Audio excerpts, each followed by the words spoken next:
Hello, everybody, and welcome back to episode 2 of Sector 2, the podcast made by Gearheads for all. Today is going to be not as nearly a long of an episode as it was last time. I swear it's a one-off occasion. We have a few topics to discuss today, mostly ranging about just kind of general news in the realm of motorsport with some of the automotive industry. We're just going to cover like a decent plethora of topics today. So the first thing I want to do is, as of recently, because today is February 18th, almost midnight, so almost the 19th, but I'm not counting that yet, we are going to discuss the very first thing. How about that Daytona 500 finish? That was quite the finish. I mean, a flip on the, or not the last lap, but lap 5, or with 5 laps to go. There we go. I'm struggling already. Yep. Yeah, that was quite the finish. A flip with 5 laps to go, and Jimmy Johnson making the podium. I mean, that's childhood. Love it. That's exactly, you took the words right out of my mouth. Having Jimmy Johnson back on the podium is probably one of the greatest feelings ever.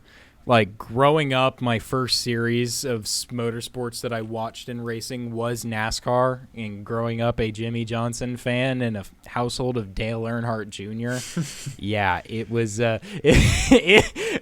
it was definitely an interesting time during that. Fell off in motorsports around 2015s, but I still watched Jimmy win all 7 of his sprint championships. So that was like a nice little heartwarming moment to see that he still had it, but also that he had the awareness to get around the absolute chaos they had in the race.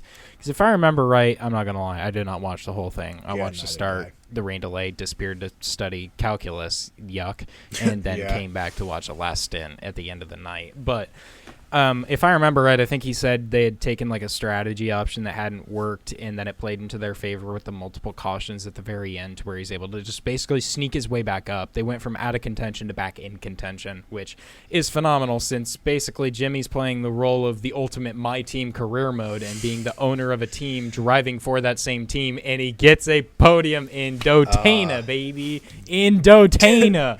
That was absolutely beautiful and absolutely a throwback that it warmed my heart quite a bit. Man, I grew up in a Jeff Gordon household. I mean, okay, side tangent, I miss Jeff Gordon. He needs to freaking come back to NASCAR. But anyways, ain't wrong. Yeah, seeing Jimmy Johnson on the podium, that was awesome. I loved it. Every second of it. The golden days, man. Then we had Mr. Cleetus Skeeter over there, too. I hadn't looked too much into that, but he's running in the ARCA series of NASCAR, which I am not going to lie. I'm completely unintelligent when it comes to that. I'm assuming that's like a subcategory series, kind of like I don't want to call it a feeder, but that might be like a mini competition series. I don't know if it's for fun, if that's taken seriously, but I mean, Cleetus Skeeter was in there, and he seemed like he was doing well, and then gave the ultimate Ricky Bobby interview of a century, which is probably going to go down in the books for a long time. That was the best interview ever. I couldn't agree more. Cleetus is such a people person and such a person-pleasing personality. It's just beautiful, and that was absolutely incredible in all aspects. Something like a bald eagle. Basically, yeah, screaming like a bald eagle. I missed a few wrecks, and I felt like the greatest race car driver in the world, and then I got hit. With that freaking accent, too, man. What a legend. Just the most South Floridian accent ever, and I love it. Cleetus is incredible. I need to start watching his videos again. But I saw he posted the video on it, so I need to go see that. Go see that. I'll probably watch that later tonight, but yeah, I digress. All right, on to the next fun topic. This one I'm not super knowledgeable about. However, it's rather interesting, I will say. So, Mr. Logan Sargent, former Williams Formula 1 driver, and I think it was Prima driver in Formula 2 in some of the previous junior categories. Anyways, he had been booted from Williams halfway through the season, kind of started looking at his opportunities, did some testing in IndyCar, got beat out by Marcus Ericsson and several other people to get not get a seat for Prima or any of the other open Indy teams as they were testing at the... I don't remember what track they were testing at, but I think they were doing... It's one of the, like, prestigious hot lap places or whatever it was, like the Hot Lap Club or something. I don't know. There's, like, a special racetrack that IndyCar does testing at, occasionally do a racetrack for money at. That's a random event that happens mid-IndyCar season. I think they were testing there, but Sargent didn't do well enough to get a seat into the Indy Series, and he signed with a specific team. It's not coming to head for ELMS. And unfortunately... I believe it's his own decision, but he has decided to withdraw from the ELMS series due to personal reasons. I believe it was cited, but it's a bit of a interesting thing. I don't know why entirely that would happen, but if it's something personal, I guess I can understand. I don't know. It's interesting. Time to get a real job, buddy. Fries in the bag, Logan. God damn it. I hate Here's the freaking McDonald's application right here. Make that man sign up at real quick. Nah, send him to... Oh, God. Don't keep those in there. We're going to get a defamation lawsuit. That's fair. I digress. On to the next one. Send him to nondescript bad tech company. That's worse than another tech company I enjoy. That's rare to find in a nondescript large hardware company that sucks and is not as good as the title sponsor for Jimmy Johnson throughout most of his NASCAR career. Anyways. Bang. There we go. It's on a nondescript neon yellow NASCAR car. NASCAR car. Or this white one that I have here. Anyways.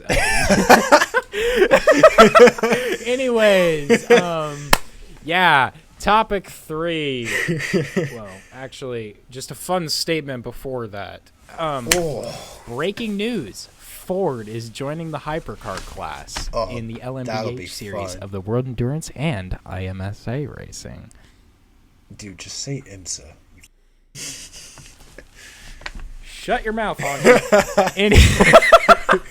Anyways, Ford versus Ferrari 2 is on. That's going to be a very, very interesting thing to watch. I'll be eager to see what they're capable of doing out of there, but Ford has been ramping up their motorsports program for a while now, and that is just adding to the pylon of everything they're taking on right now. Yeah, they raced in the GTE category, and Ford won, I believe, is in 2016 or 2017, something like that. They won the GTE category at Le Mans. Oh, that was at the Ford GT, wasn't it? Yeah. Yep. Ford GT, the brand new one at the time. And I believe it was the 488 GT3, or not GT3, but GTE. GTB? Oh, yeah. I think they were still... Yeah, they were. And now they're ramping up their Dark Horse program, and they're also ramping up their... their F1 powertrain division with Red Bull. So that's what are they not doing to get into motorsports at this point? That's my serious question now. And what are they doing that isn't against Ferrari? That is true. F1 in any endurance series known to man. I mean, they're trying to terrorize them in the hypercar class. They're terrorizing them in the GT3 class. What head are they not going for from the prancing horse? This is about all the horses. Hey. We terrorized you guys 60 years ago. We're going to terrorize you again. That's basically the mindset they're going into with this, I feel like. Because good night, man. I love it. I don't know, but... It's going to be absolute peak cinema. Yeah, I will 100% root for Ford. Just can't wait for the movie in another 40 years. Oh, yeah. That'll be a nice one. Ford v Ferrari 2 electric boogaloo. Oh man, I can't wait for Anyways, that. the next topic. Swearing issues. All right, What I have a few person things to has- say about this.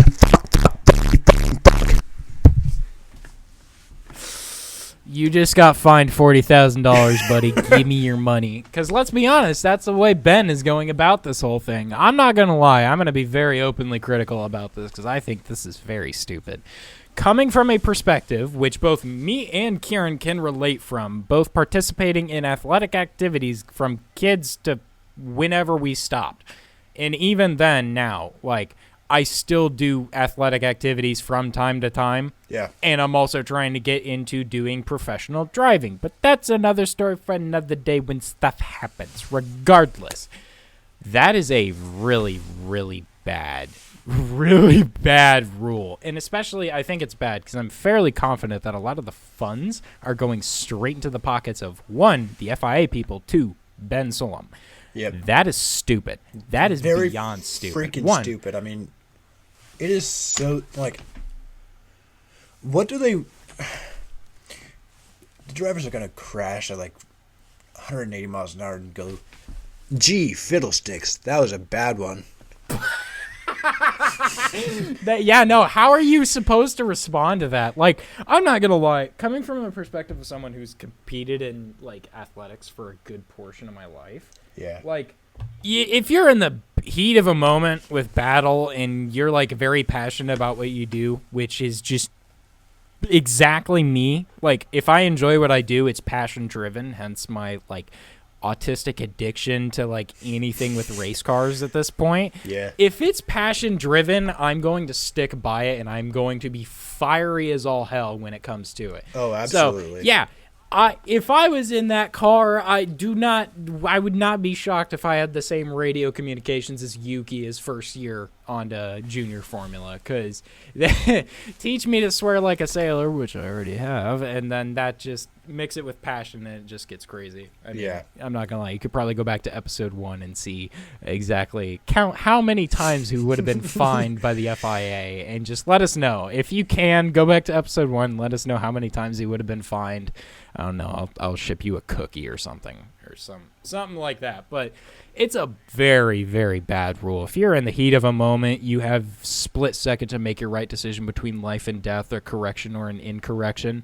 You do not have time to sit back and think, I shouldn't say this word. Not at all. I'm going to say a friendlier word. You know, guy listening to me, the FBI agent in my ear on the radio, listening to me, trying to find me as I'm putting myself out on TV for the entertainment of millions. I'm not going to say a bad word. I'm going to say, what in the flux, as in energy flux, as in Flux I capacitor. hate my life. Yes, the flux capacitor. Fun fact, that part is available on O'Reilly's website. Anyways, yeah, that's a fun little Easter egg for O'Reilly Auto Parts. I don't know if O'Reilly's is in the EU, but for any Americans, if you go to O'Reilly's website, then you can search up a flux capacitor or specific part. I think it's like a RA121, DA121, FA121. There's a specific model you can put in, and it's a little Easter egg. It has a flux capacitor hidden on the website from Back to the Future. Movie nerd information. Anyways, I just think that rule's a whole bunch of bull. It's such an awful rule. Like, what do you expect the drivers to do? What do you expect them to say when, you know, they're going 150 miles an hour, 200 through corners? Like, you know, maggots and Beckett's. Imagine where freaking Verstappen got crashed out by Hamilton. You just want the drivers to say, gee, fiddlesticks or some shit? Oh, sorry, I said a bad word. Oh, my bad. Give me $10,000 right now. It's such a stupid I rule. want your money. Like, what do you mean? Yeah, no. It's absolutely disgusting, to my opinion. I absolutely hate it. Like, especially if you get crashed out, you're getting thrown into a wall, and the last thing that you get is a message from someone higher up in the governing body saying, hey, man, I know you almost died on impact, but you said a really naughty word, and we made the decision to consciously to televise it after we were rewatching you possibly die. You owe us $25,000 in bills, buddy, on top of whatever other medical bills you have. Hell nah! I'm throwing hands. I'm throwing hands. Yeah, they need to take that thinking and apply it to their freaking decision making, because that is like, why? Just why are you the way that you are? Or if you're at least going to keep this rule and fine these drivers so much, could you at least lower ticket prices for people? Oh, please. Use it for something good. Anyways, now we fall under... Yeah. Continue. Sorry. I went to the freaking 2019 Aston freaking US GP. Spoiler alert, it was for free because I'm disabled, but I can't even start to imagine how much it would have been, because they need to lower the ticket prices. I mean, in all fairness, it would have been 2019, so it probably would have been that bad. Because I priced last year's, and they were like $600, I think, for a 3-day pass in general admission. You said $600 for general admission? For one ticket. Yeah, one person. For general admission. I think that was the standing rooms, too. Yeah, it's not great. Not great. 600 USD, by the way. I have no idea if we're catching any European viewers yet, but we're using Freedom units over here. Yeah. So freaking it's cheeseburgers per bald eagle. Football field per Browning high power. Yeah, a lot of the EU people may not get that, but maybe not. football fields per Galway. American football fields. American football fields per because it's called A10 soccer. Warthog. It's called soccer. Don't at me. Oh no. Oh no. Oh man. Yeah, that's What the? Yeah, I don't even know what that was. Yeah. What? Anyways, yeah. Prices need to be lowered. They're not great. It's actually disturbing. And then it's like, what, Vegas and Miami are like $2,000 per general admission ticket? Yeah. Like, Coda is by far the most affordable, and it's actually disgusting. I still wish we had Indianapolis, but, we can't have everything we always wanted, so, just... Yeah, stop getting all these, like, street tracks and, like, use actual purpose-built tracks, maybe. Bring the Indy road course. Indy road course would be 1,000,000 times better than whatever type freaking dog crap Miami is. Miami. You and me both knew it was Miami. I mean, oh god, that's a little side tangent, but anyways, fair enough. Back to the fun. All right, so Kieran is starting off his year red hot so far. Oh yeah. And there is a huge rumor circulating right now. Sebastian Vettel is trying to get his way back into Formula One with Audi. Per reports, he has been trying to work his way back into a contract and find his way back onto the grid. He actually did try and find a seat this year, but was unable to find anything. And so we are now looking at a hopeful Sebastian Vettel 2025 return, and he is really ramping up negotiations with Audi, which then piques the question, if that succeeds, who is leaving? Does that mean Hulk is out the door? One German for another? Or are they going to try and keep their young gun? Do they have to see how Bortoleto does this year? I think Bortoleto is going to do well, but he's also a young talent of the future, and he's very popular, especially amongst the Brazilian crowd. So it's going to be really hard to try and get rid of him. And what is even going to happen with that? I believe in our predictions, I said that Hülkenberg will retire. I think that tracks. I can see that happening. I mean, he's been racing since Sauber's been BMW, I believe. No. Yes, I believe so. Was it BMW? Because didn't he start out with Force India before they even went pink? Yes. Yeah.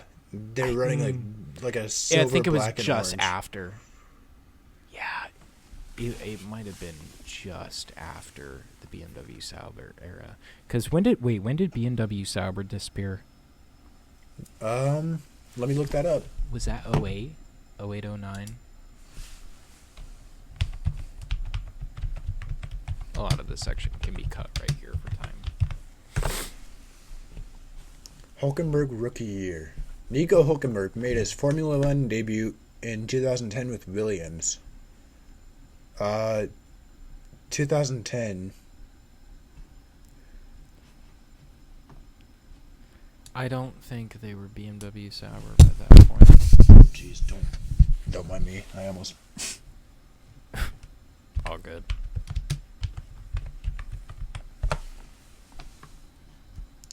Until 2009. So, like, literally 1 year after. So he may have done a test session with him, but even then, Yeah. it really depends. I don't know what testing he did before he was done with, God, what are they? Oh, GP2. That's what they used to call Formula 2, GP2. Oh, yeah. GP2 engine. I forgot about that. GP2. Yeah, no, I I 100% believe that Hülkenberg is going to retire after this year. If you get that right, I don't know what I'll do, but I will be both pleasantly surprised, happy, and shocked at the same time. And sad, because I like Hülkenberg. I do too. I think he's a good dude. His contract's over in 27, yeah? Yeah, it is. But people have retired early before. That's the thing. That is true. That is very true. That's kind of my, we have like, to watch for. that's kind of my, like, guess on what's going to happen. He's just going to retire early. That's entirely fair, honestly, with the current standing of the sport. You never know, though. It'll be interesting to see. I guess it's really going to depend on how he does in the time that he has currently. Yeah. Until then, we will have to wait and find out. So, next fun topic was that the livery launch was today. Oh, yeah. Very fun, very shocking results. I don't know if before or after, but there's going to be a video in the near future. Don't know if it's going to be before or after this episode of the podcast comes out. That's all about us rating the liveries. So we went ahead and did that. It'll just be a nice short and sweet video of just us kind of reviewing and briefly discussing it. So nice and easy. You guys will enjoy that. The next one is, along with all of the car liveries being released, a lot of the merchandise has been released. And I wrote this topic about a week and a half ago, something around there. So it was just leaks at the time, but a lot of the more new merchandising designs have actually came out recently. And I'm particularly concerned because there's a few teams that just look garbage, and it's unfortunately the two that I rep, Red Bull and McLaren. I saw the leaks. I was praying they weren't real, and unfortunately they are real. Yeah. The McLaren, some of the McLaren ones where they just have the logo sitting dead in the center of your stomach or dead in the center of your back, like the MasterCard ones, they look like a hospital gown, like a glorified hospital gown. And the Red Bull ones is just rinse and repeat, like, I don't even know, the 2020 team kit, take out any extra fancy accenting, and then just take like the Gucci or like Tommy Hilfiger logo where it just runs across the chest, slap a Red Bull on it, call it good. Yep.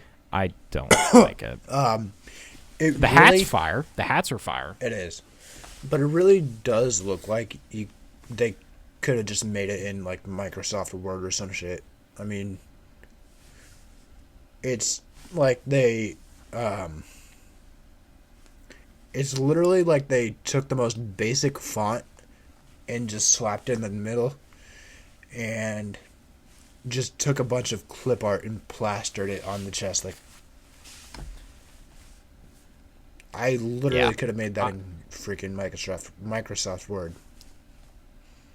Yeah. I cracked the joke when it came out because I was hoping it wasn't real, and then it was real, so I know I had to make a joke about it with some of my buddies. And I'm going to hold this opinion. I'm fairly confident I would be happier buying a plain white shirt with Red Bull Racing and Comic Sans scribbled across the front of it. I would be happier wearing that than I would absolutely team wear for this year. That would look better, but... Yeah, they're just hideous. Yeah. Hideous.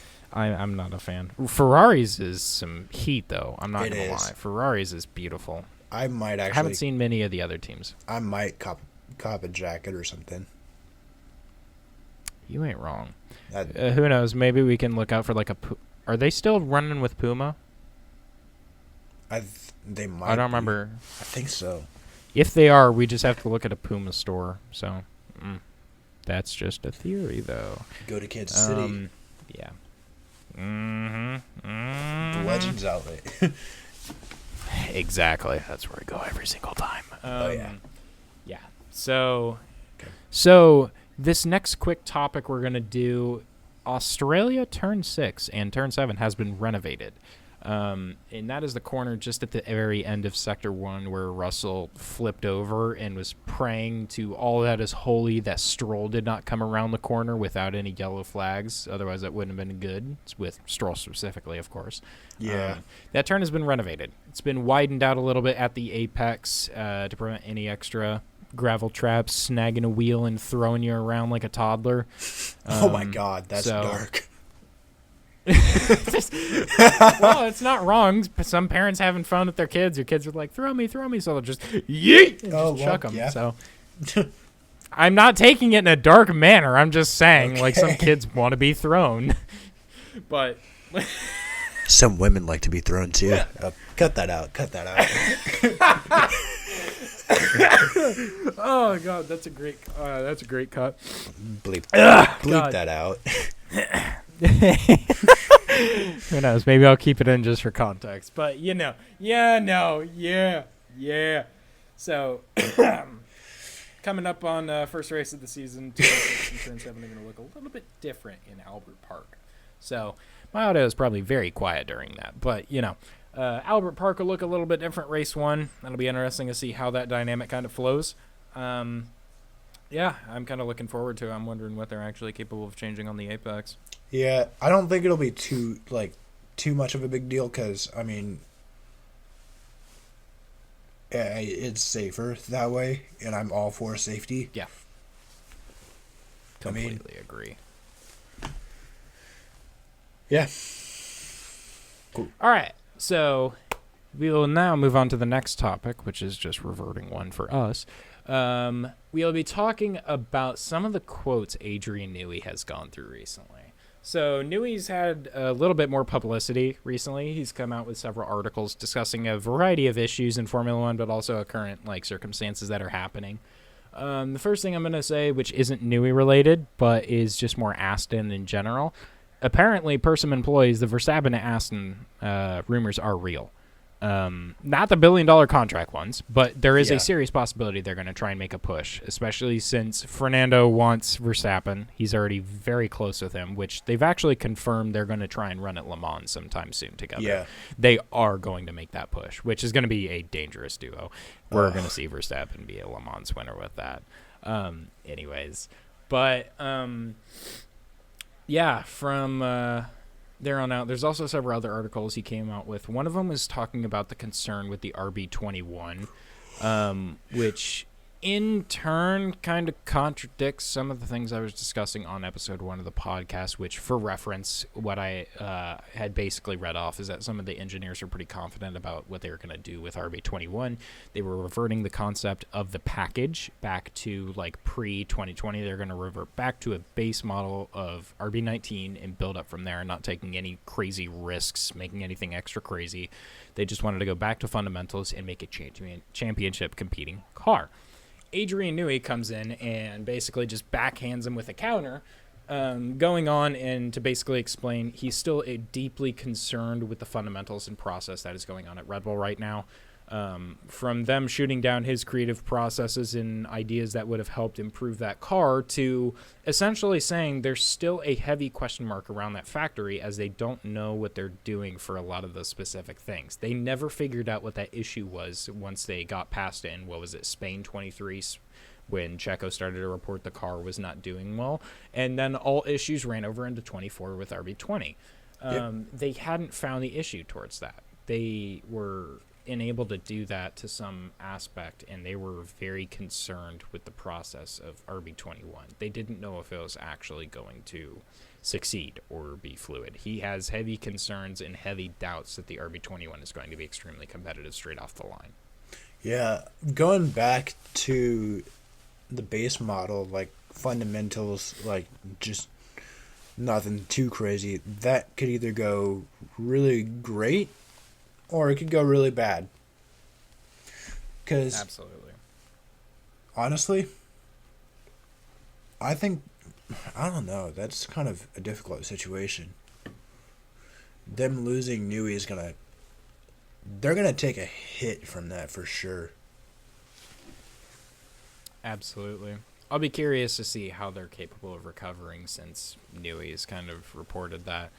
On the other side of what he's discussed, he's actually had a lot of insight towards the 2026 regs now. He's spoken publicly in forum a few times in which he basically came out with the claim of engine development is going to be absolutely crucial for the 2026 season. Since, if I'm remembering right, the reason that he said that was a lot of the aero packages are going to be very focused on frontline speed, with the active front wing system also joining the DRS system. And then also, it's going to be a lot less crazy on heavy aero for this first iteration of the 26 regs. So we're going to see a bit of difference. It's going to be mainly focused on straight line speed. It's going to be the primary target focus, and that's where a lot of the cars are going to be the strongest at to start everything off. We are back again. Just had to deal with some technical difficulties. We're all good, though. We are back. Okay. So, engine dominant 2026 regs, the aero package, as it stands right now, is looking to be very on the drag reduction side with not much of an aero benefit gain as it looks. Aero is going to be extremely tuned down. The initial renditions of the 2026 regs were scheduled to be a few seconds slower than the current F2 cars, which is crazy. You said F2? It's not great. Yeah. Wow. They're losing a lot of aero gain with these new set of regs, which is why Newey is saying these are very engine dominant periods at this point, because you have the drag reduction added to the front wing elements now, to where you have the secondary and tertiary elements drop down under DRS with the press of a button, same as the rear wing lifts up. So there's a big drag reduction mechanism coming in, which helps with, drag reduction, more engine power, more speed. So it's going to be very interesting to watch, which I know there are reports that Honda was not looking too hot. So it'll be interesting to see if that was... we'll see what happens there. But they had a really bad year last year. They're hoping this year goes better, so 26 looks even more promising. But, we'll have to wait and figure that out. We'll hear from the factory on that. And soon, hopefully. With Fernando Alonso being at Aston Martin and Aston Martin using Honda, not the greatest luck with Honda engines. That kind of concerns me. He's going to have some PTSD issues when it comes to the beginning of next season. Hopefully not. I want to see him win, but that would hurt. Next fun topic is yet another Newey masterclass. So he went very big into detail. This applies more to the engineering field of people who are looking to get into motorsport. So this kind of applies to me in this instance, I guess you could say, but I also reached out several engineers to kind of like hear more about it, which they just referred me back to Newey's discussion. So, I guess that's there. Yeah. So basically, long story short, Newey had a little article that came out basically talking about how due to the cost cap issues that are in the sport in place right now, it is severely limiting the team's amount to pay engineers good money. Like, it's very common knowledge, at least I'll speak in freedom units for a second. It's very common knowledge right now that pay for a Formula One team starts out ridiculously low. As in, for Americans, approximately $30,000 to $40,000 a year. It is a passion to get into motorsport. You do not get paid well to start out. For engineers? Yes. $30,000 to $40,000 starting pay. Wow. Which is what blew Newey out of the water, because the cost cap is hurting that. No kidding. Because other teams are going to poach you and try and pay you more. Obviously, he's making $50 million, so he's holding pretty high from speaking on that. But like lower end engineers, entry level, you really don't get paid nearly as much. I got told that from some engineers at McLaren. I got told that from several other people I had the fortune of reaching out to. It is not a good sport to get into if you're looking for money, which is why Newey immediately said most engineers who are currently in the sport are leaving for other ones. Indycar was one example, but his two prominent examples was Big Tech and the Endurance Series racing, specifically the WEC. Those are willing to pay infinitely more to have you on and work, but they'll also pay you tenfold. You can go into a big tech industry as an engineer and make starting pay $90,000 to $150,000 depending on your skills. You can go into IndyCar starting $70,000 to $90,000 depending on your skills. You can make, even if you're not even a chief, up to $150,000 with like simulation engineering and stuff. Yeah. Big tech, I mean, you can go into anything, computer processors, mechatronics. You can do almost anything and you're going to get paid a hell of a lot more on starting pay. Because the only thing, per one of the engineers I reached out to, the only way you're going to make stupid money in Formula One is if you're following in the footsteps of Adrian Newey. You will not make nearly as much money in Formula One unless you have the raw skill of someone like Newey. Until then, you're not going to make nearly enough money to survive or make it worth it. In my case, to like move overseas and start a career over there, it's better to go for a big tech company as an engineer in the current status. And that cost cap is severely hampering teams' abilities to pay engineers the money they deserve in that series. Sounds like Chinese child slavery propaganda, but okay.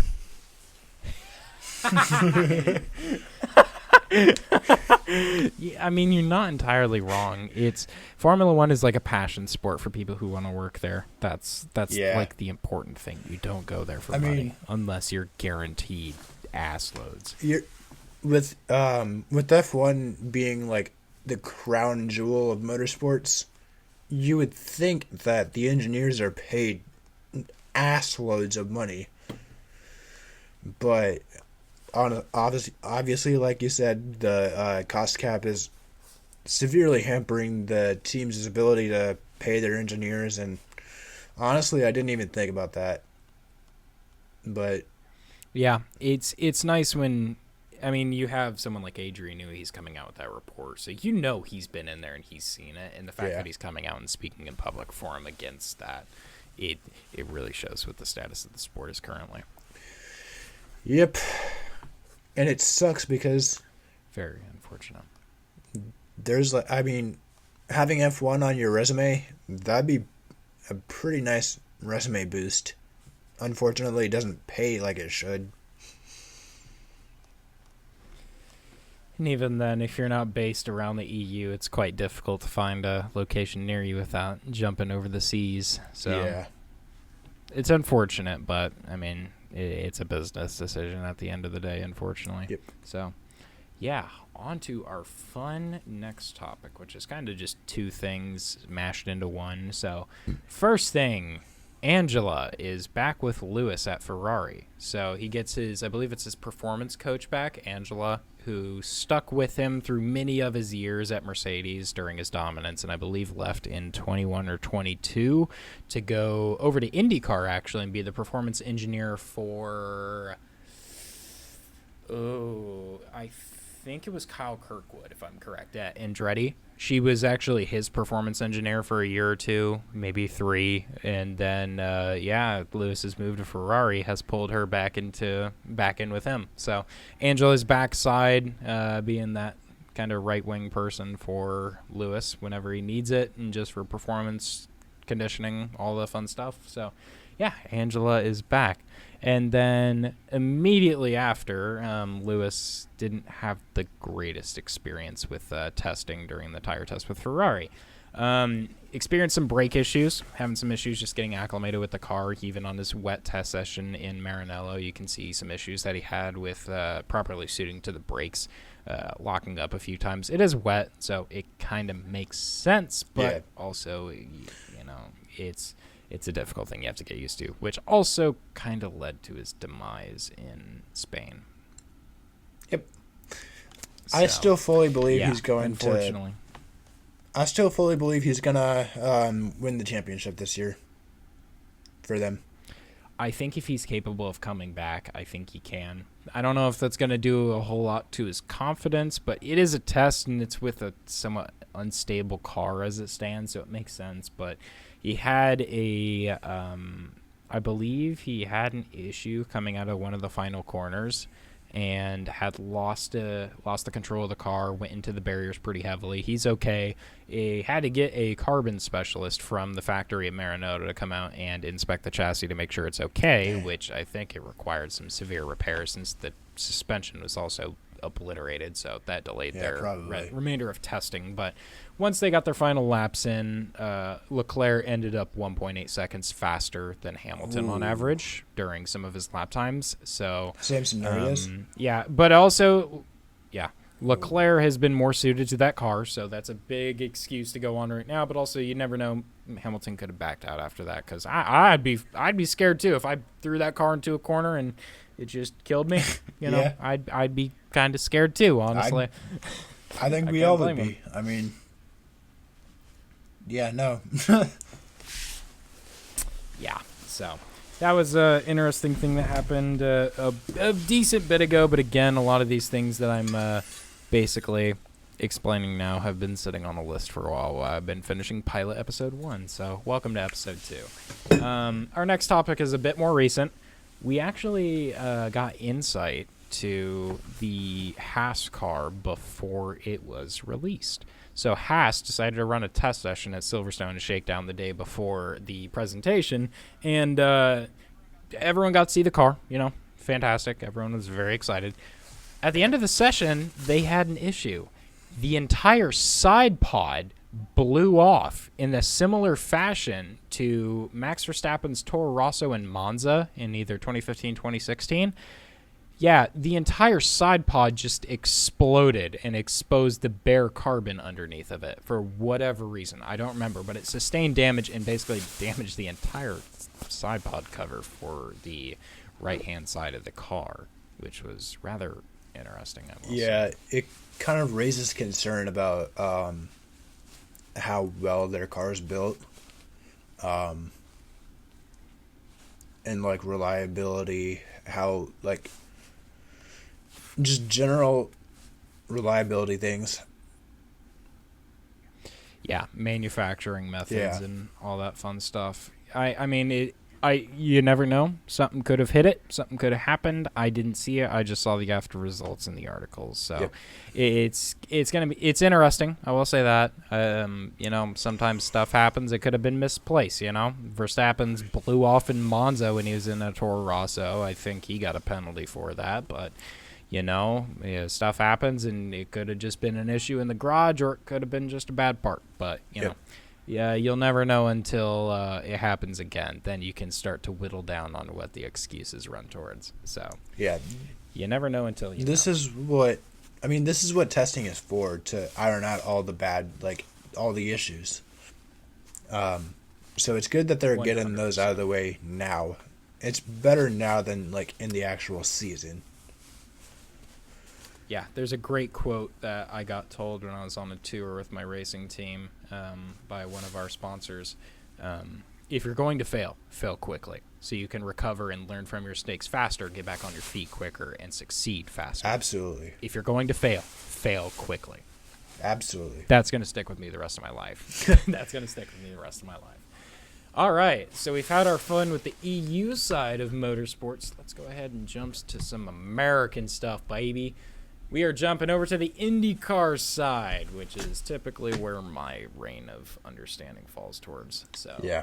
IndyCar. So, just have a very few small topics here today. Just a nice little 3. One of them's drama based, and then 2 of them's just like predictions and kind of what we're ramping up towards as we get closer to St. Petersburg for the first race of the Indy season, which I believe is the week before or the week of the first the first F1 race. So.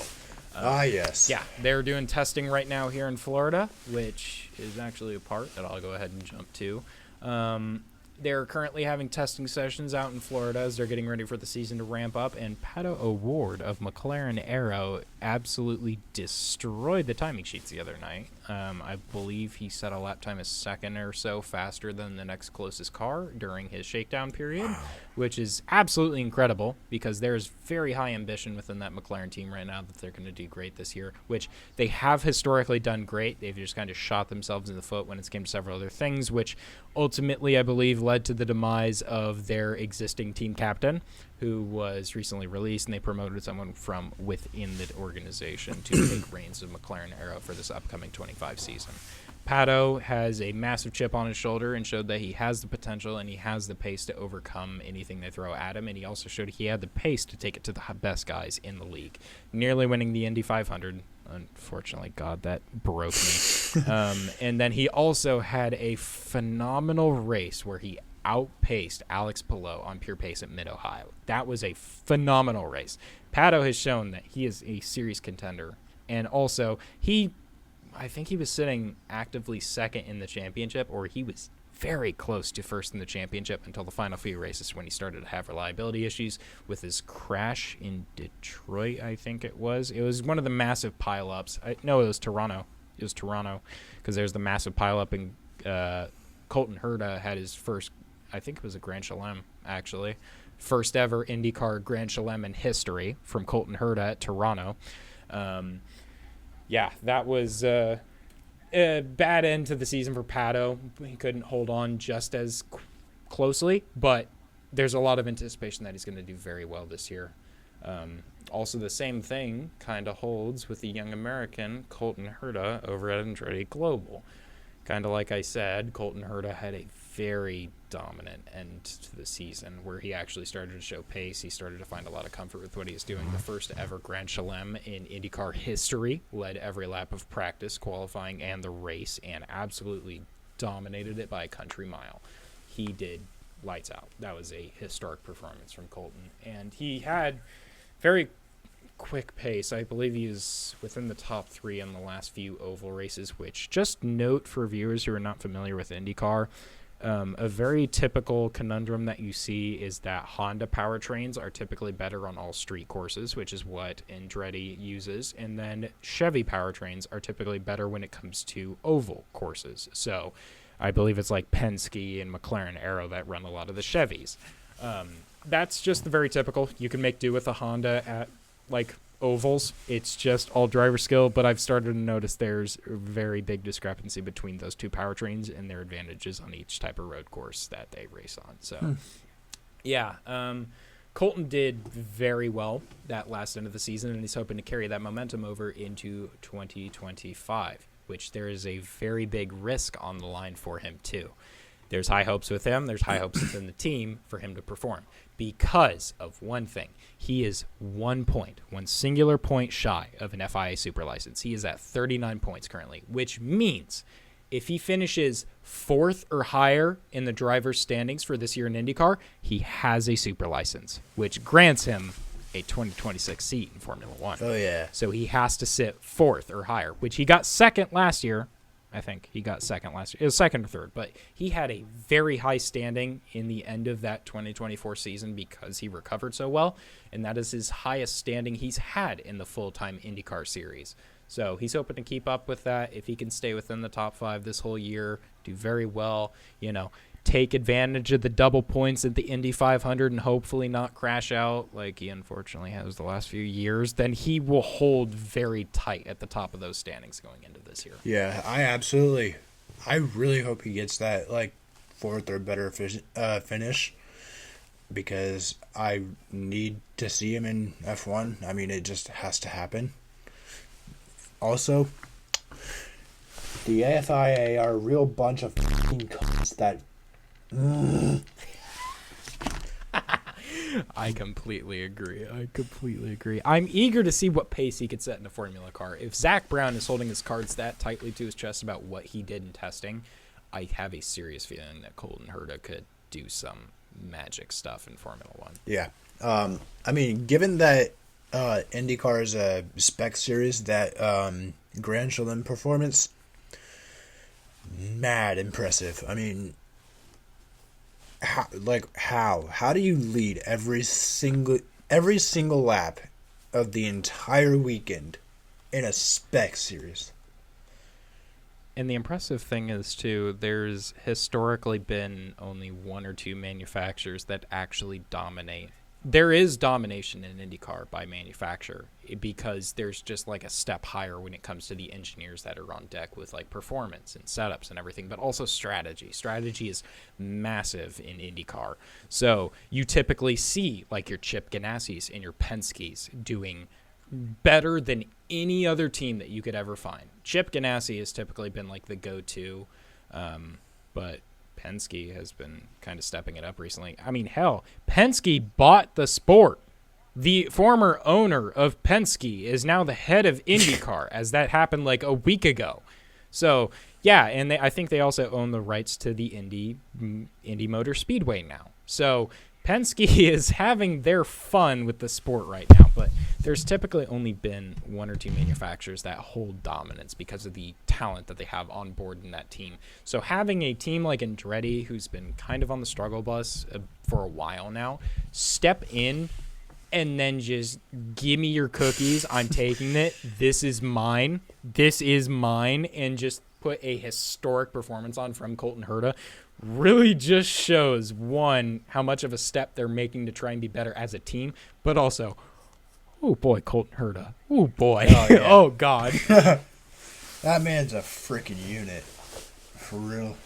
The young Max Verstappen is what some people said when I first started getting into IndyCar. So. Not no Kimi Antonelli. The American Max Verstappen. But yeah, so, and then there's one other very small piece of information around Indy right now, which is just the whole fantastic Santino Ferrucci versus Romain Grosjean issue, which it's a disgusting matter. It's really disgusting. Yeah, and Ferrucci basically went into an interview and said that he doesn't have a lot of respect for some of the people when he's been having issues on track, and that's been leading to the involvements that's on track, which has typically been contact in the form of damaging another car, whether it's front wing or putting it into a wall and retiring them entirely. But him and Grosjean got pretty nip and tuck. I think during Detroit was a big boiling point. I think it's Detroit. It was either Detroit or Nashville. They had a very big boiling point where they both nearly crashed each other out. And even during the qualifying, the Fast 12 and the Fast 6 qualifying sessions, they were impeding each other's laps intentionally. It was a lot of dirty activities going on between those two, and they still hold spite towards each other. And Santino came out and basically just cleared the air out, saying, yeah, this is happening. This is happening, and this is all out of the lack of respect we have for each other. You can't be... It's kind of disgusting. Can't be doing honestly, that in racing. But, drama. Not at all. Especially at that level. I mean, yeah. And it didn't help that Santino hadn't been performing well for a lot of that season either. He got his act together and started to hold pretty consistent in the top 10 at the end of the season. But until then, he had just been pulling nothing but Lance Stroll masterclasses throughout the rest of that season.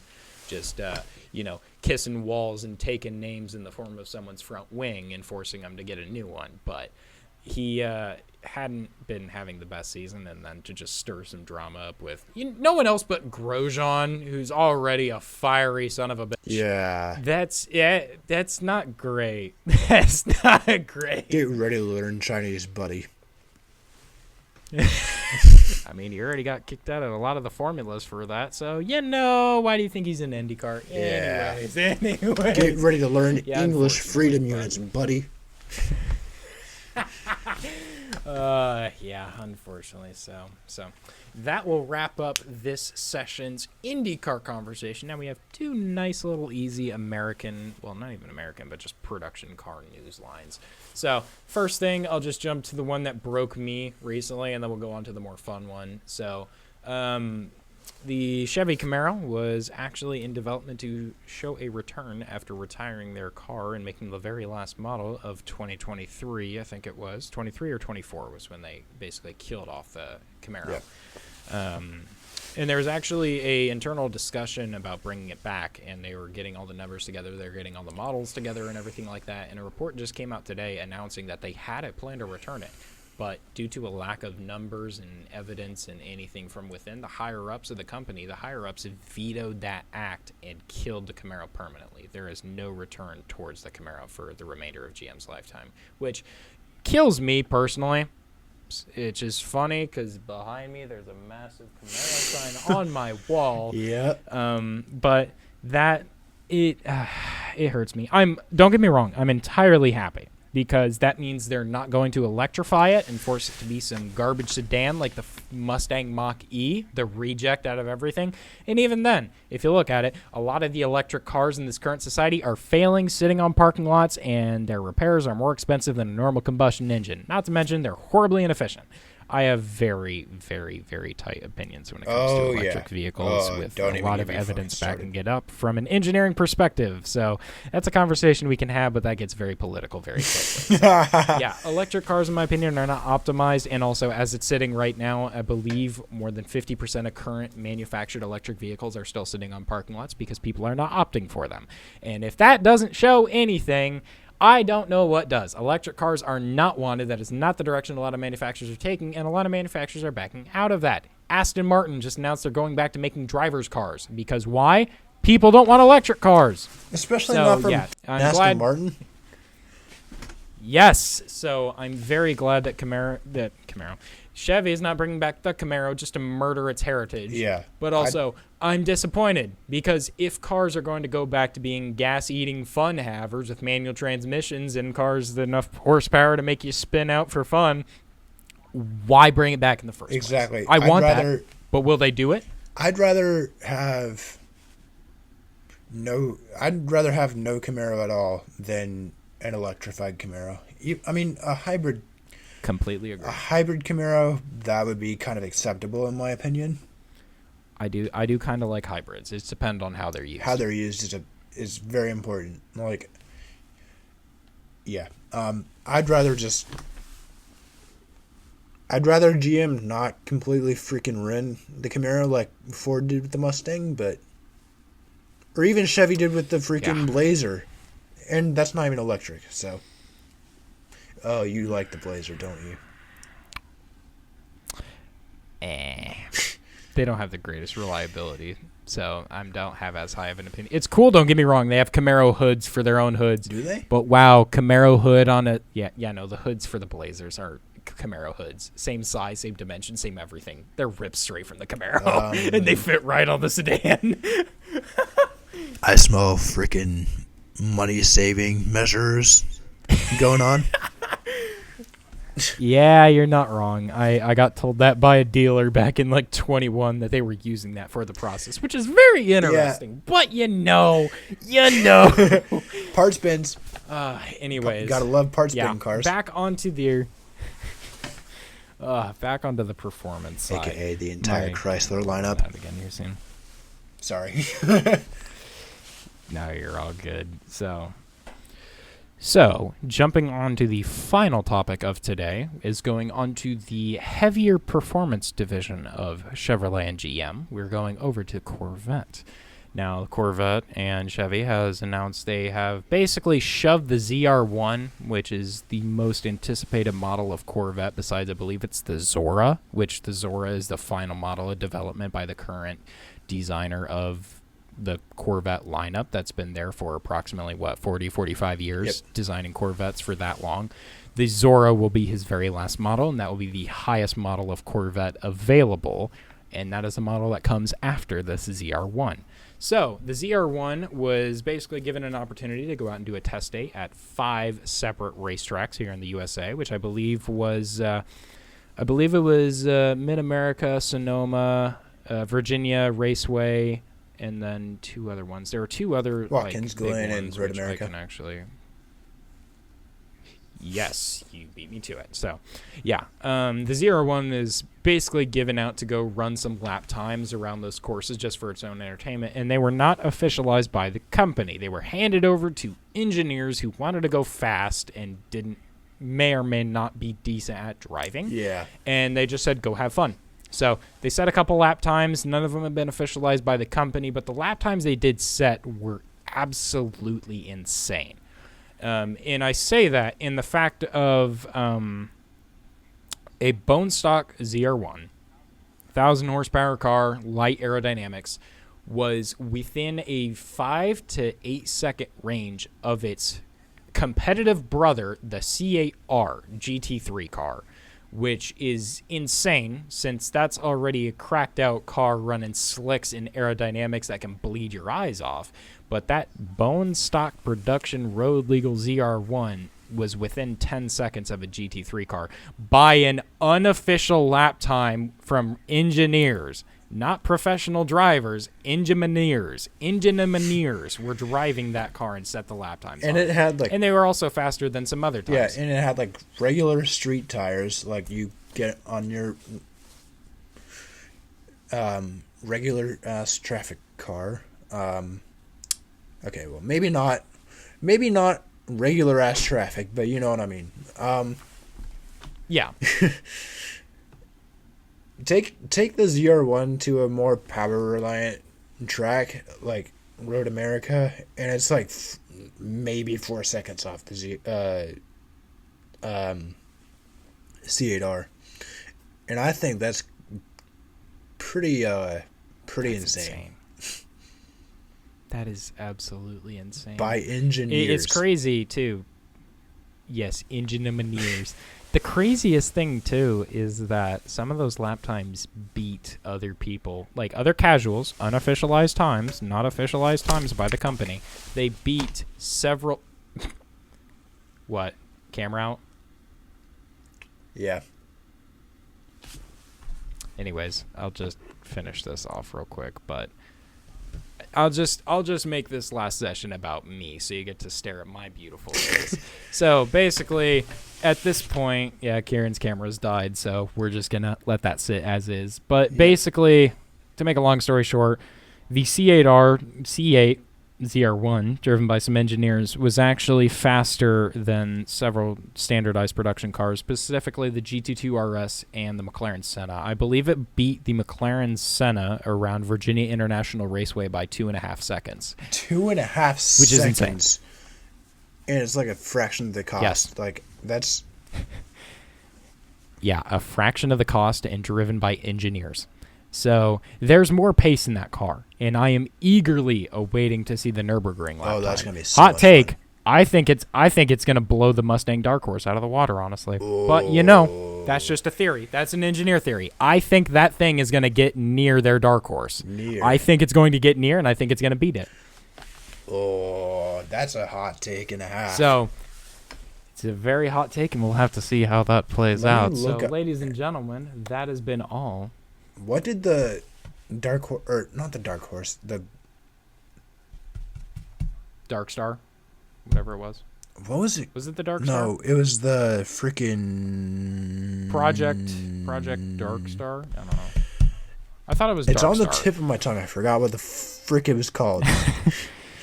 Yeah. The not the Dark Horse. That one's GTD. I don't know, but GTD, yeah. But I think it's at a lap time of either a 247 or a 257. It was one of those. It was just, yeah.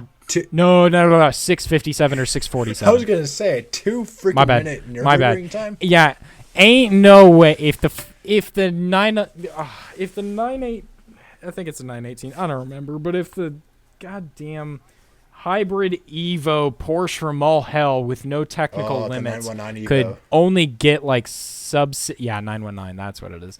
If that could get low 6, high 5s.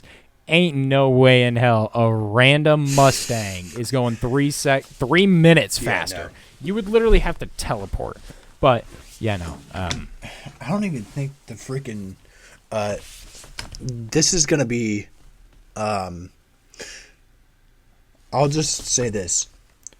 Not many people are gonna know about this, but I don't even think the freaking like SRT Tomahawk X from like Gran Turismo will do that. Little gamer nerd fact there, but has the Solus ran? I don't actually know. Well, that sounds like a game theory for another session. A Batman theory. Batman theory. Oh, God. Just get the tumbler on a Nürburgring lap. See what I can do. Oh, God. What would it do? Anyways, that is your guys' daily amount of unadulterated, absolute automotive chaos. Yeah. So I wanted to thank you guys very greatly for joining me. This has been yet another chaotic, fun episode. Even who knows how long until you guys will see it? Even with all the technical difficulties I've dealt with. Yeah, we're still getting it all nice and kinked out, but I'm trying to do my best to ensure the program looks good, and we're also bringing good quality content, and we're also shortening the session. Yeah. So our last episode was way too long. That was a one-off. I promise you guys that. So that has been enough for episode 2. My name is Austin, and I'm joined by our fantastic co-driver Kieran over here. And we will also see you guys again here in pit lane here shortly. I'm thinking that Kieran, I drag your ass to go do some post-race debriefs when it comes to IndyCar and F1 races. So maybe we can look out to doing some action debriefs after the race is over. Maybe that's what you'll see for episode 3. If not, I may or may not have a special interview lined up with another guest here in the near future. So if you guys are ready for that, just follow us on whatever social platforms that you guys are listening in on or seeing the highlights on. Stay active. We'll hope to see you guys here in pit lane soon. Thank you guys very much for joining me. And Kieran, I'm going to rephrase that because I'm dumb. Thank you guys once again for joining us on this fantastic session. And we will hope to see you guys again here soon on episode 3, where we go and discover if any aquamarine life was alive on Mars at one point, and then take a photo and emote on it or some shit. I don't know.